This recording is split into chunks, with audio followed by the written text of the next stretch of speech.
of us can successfully face the future or make good decisions unless we are prepared. If we don't understand the tools that we need to prepare ourselves, we're going to be lost.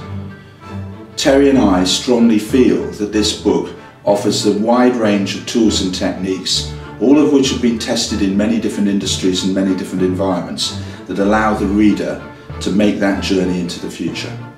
I think the main story behind this new book, Two-Speed World, is about change and decision making. It started with a series of informal conversations with my co-author Terry Lloyd. Terry's from an engineering background and I'm from wholesale banking, and we found that through comparing stories and past experiences that we had seen similar sort of effects in both totally different areas. Also looking at other areas such as computing, there were again similar stories that came to the fore. Interestingly, you often find that bankers only talk to bankers, certainly not talking to engineers, and of course, as we all know, computer people don't talk to anyone. So taking these views from different industries and different sort of segments of life, we thought, well, there's some common themes that we could bring together when looking at change and sort of decision making and the future. And the idea is that the reader gets drawn into looking at various experiences in different areas and then seeing how that is really parallel probably to their own experience. I think the principal lesson we found was that, as the book title implies, change and the world in general runs at two speeds, by which we mean that there's a steady or incremental state, which is in fact often the normality in life. Things just sort of tick along in a sort of steady eddy fashion. And then of course there are disruptions, where we get the sudden explosion or unexpected event. And that in fact life is a complex mixture of those two different states. And it's important that we all understand which state we're in and how we should act or react if that state should change.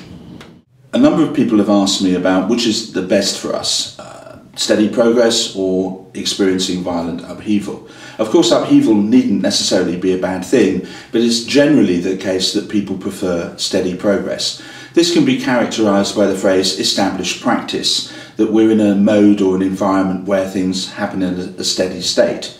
Equally, of course, we can have a violent move or a sudden explosion or a technological change, and that, if you like, can be pursuing novelty. Now, the really critical thing in this two-speed world is that in fact we have the ability to recognise both types of world and to be able to move smoothly from one to the other. We tend to have a comfort zone that is either one or the other, and in the majority of cases people feel most comfortable in the incremental world. The key lesson is we've got to recognise both worlds and we've got to be able to smoothly transition between the two of them. It is common for us to think that year in, year out we'll be in the same incremental, steady world, but of course disruptions do come along. And that sort of poses the question, which is the most important to us, just that steady incremental state or the big technological disruptive change? A really good example actually might be the development of the motor car, where we could pose the question, who's the most important in the history of the motor car? Carl Benz, who was the original inventor and builder of the first machine, or the whole host of engineers over the last 100 years who carefully innovated and refined the product? It's really a totally different skill to have made the first invention from then actually innovating and developing the motor car thereafter. Of course, in truth, both sets of people are equally important. We needed Mr. Benz to make the breakthrough, but we've needed all those engineers to refine and develop the product going forward.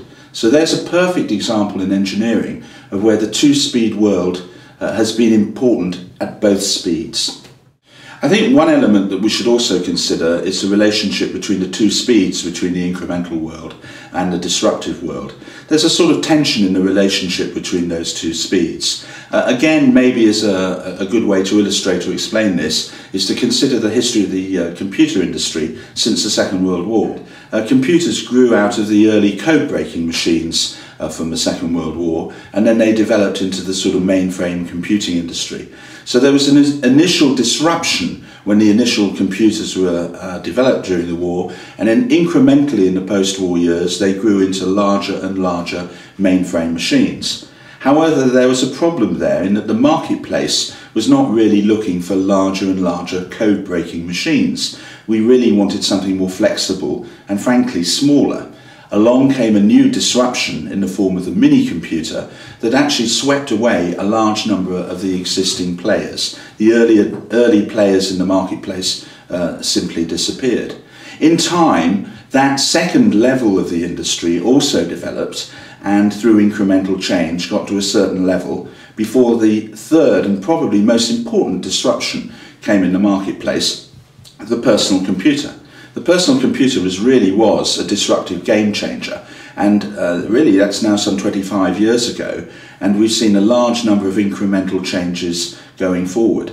So that history actually demonstrates how we have this pattern of disruptive technological change followed by a tail of innovation, and then there's a market demand, or there's a new invention or a new idea that comes in and causes a new change, a new disruption, and we go round the cycle again.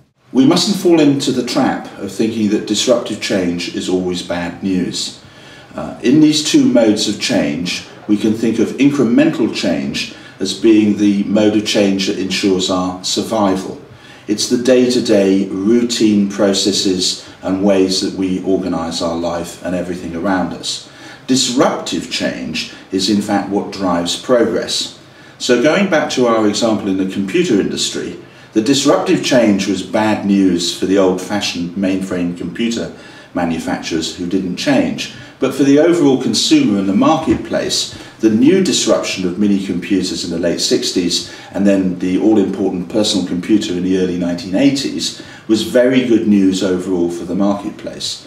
So to reiterate, just because it's a disruption, it isn't always bad news. Incremental change ensures our survival. Disruptive change drives progress. Let's think of this whole idea of the disruptive world and the incremental world with three other labels, and we'll call those messes, problems and puzzles. All the issues that we face, whether it's individuals or organisations, fit into one of those three categories. And we can put a little bit of definition on those by, for example, saying a mess is really an issue that is made up of completely potential disruptive changes and a disruptive environment. Problems are actually sitting in the incremental world, but they do have disruptive elements to them.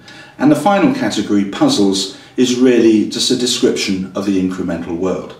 So now that we've got those three definitions, we can then work further to look at the different tools we can use to tackle those different types of issue.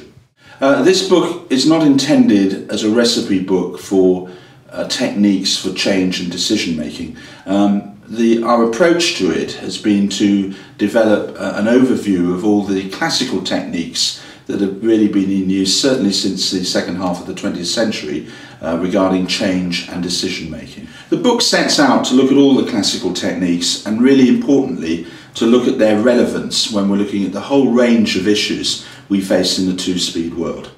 Of course, we face a multiple range of different issues and situations. It may be an issue that has a single solution. There may be multiple solutions. The facts may be very hard and quantitative and easy to find, or they may be quite soft and qualitative and much more judgmental. In this book, we look at all the techniques and we marry them up against each individual type of issue and situation, and then look at their appropriateness. If you like, horses for courses. A lot of these techniques are not that new. In fact, a lot of them are based in early decision theory and futures planning from the Second World War. Obviously, since that time, over the last 50 or 60 years, they have been developed and refined quite a lot, and a lot of important and clever thinking has gone into how to use these tools. The reader shouldn't be put off by the idea that there may be old ideas. In fact, these ideas are very relevant and modern to today's issues that we face, because in fact the issues we face, in a strange sort of way, are age-old. It's always a problem of how to make the decision and how to assess the future. We don't set out in this book to try and solve the world's problems. What we're really trying to do is provide the reader with the full landscape of the decision tools that they can use when making decisions about the future and change.